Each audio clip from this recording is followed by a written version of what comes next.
Remember those old bulbs that gave off more heat than light?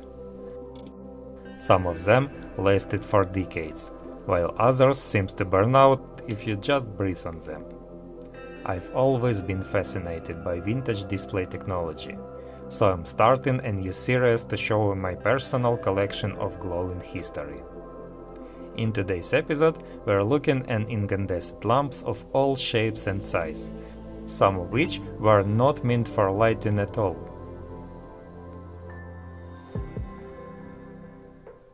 Let's start with the standard 12-volt bulbs. Inside there's tiny tungsten filament heated to above 2000 degrees Celsius.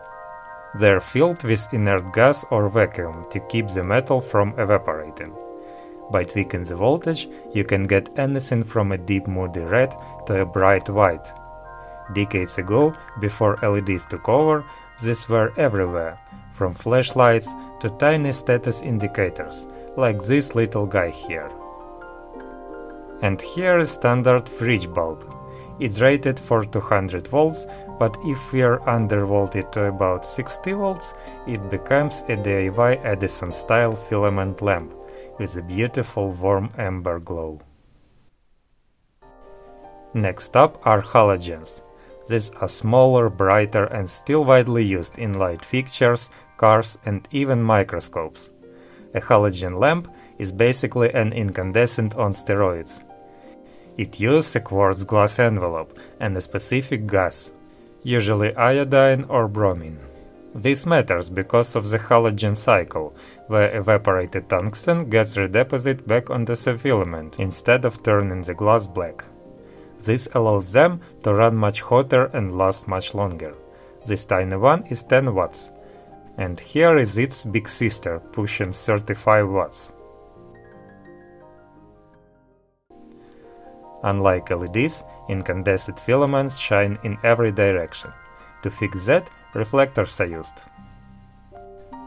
Sometimes the reflector is a separate part, but other times it's built right into the glass. Check out this unusual shape. It's designed to focus the beam in a specific way. You could find similar ones in vintage car headlights, sometimes with the reflector plate right inside the bulb. If we shine them at the wall, you can see how different the beam patterns are. This lamp is slightly another shape and have its unique lined pattern. Keep in mind, only about 5% of this energy becomes light. The rest is dissolved into pure heat.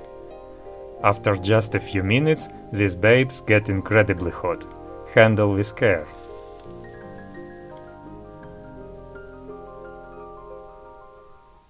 Here's a weird one, the SM26. Instead of a reflector, it has a black opaque cap on top. This is an aviation lamp, rated for 28 volts at 59 watts. It was used in cockpits of planes and helicopters.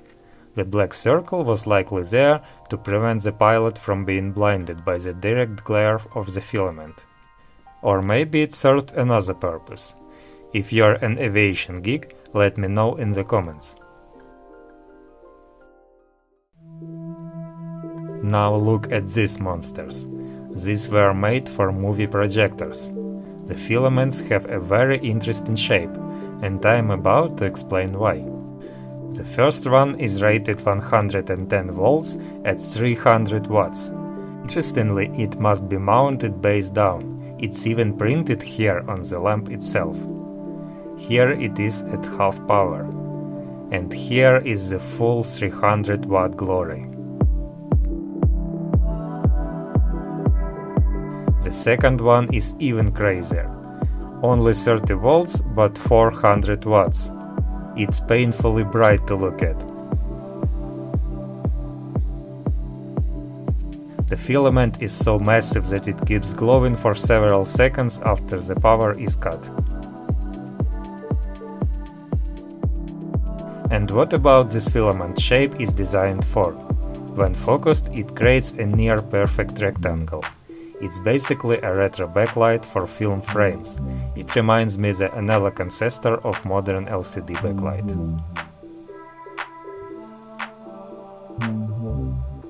Bulbs were not limited to illumination, they functioned as active circuit elements.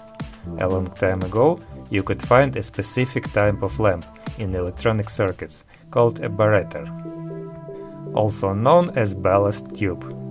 Since the filament resistance changed with temperature, it was used to stabilize current, long before fancy semiconductor stabilizers were even a thing.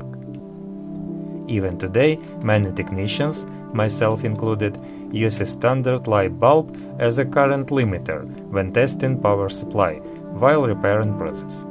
It's a classic DIY fuse that saves your component from blowing up.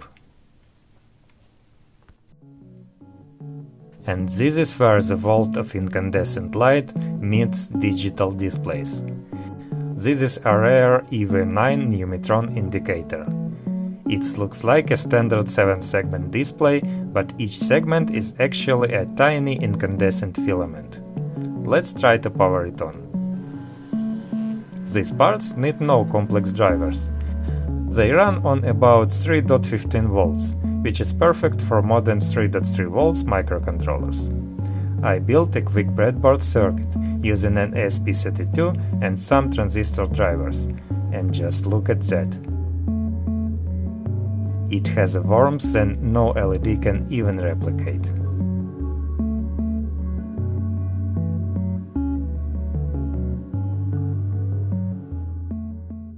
I also have a few lamps with built-in color filters. This blue one is gorgeous, though the original bulb is dead and the base is proprietary. But if we cheat and shine another light through it, that is beautiful deep blue.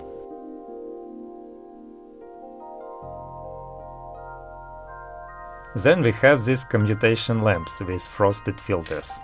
You could swap 6 volts, 24 volts or even high voltage bulbs into the same socket. It reminds me of those old Soviet radios that use the same plug as the AC outlet. One wrong move and you're good magic smoke. Replacing the bulbs in their holders is quite a headache. But once they're on, they look absolutely charming.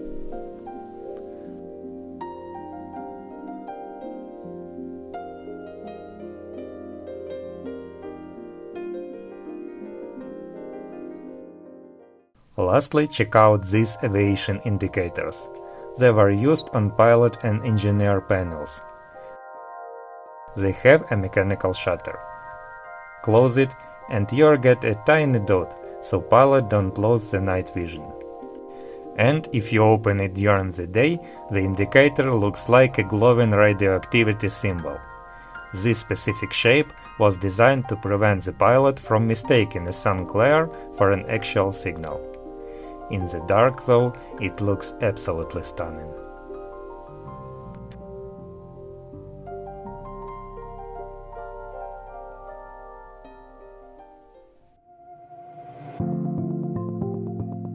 Thanks for watching this trip down memory lane. Would you like to see more? I have plenty of retro tubes, indicators and weird displays ready for the next video.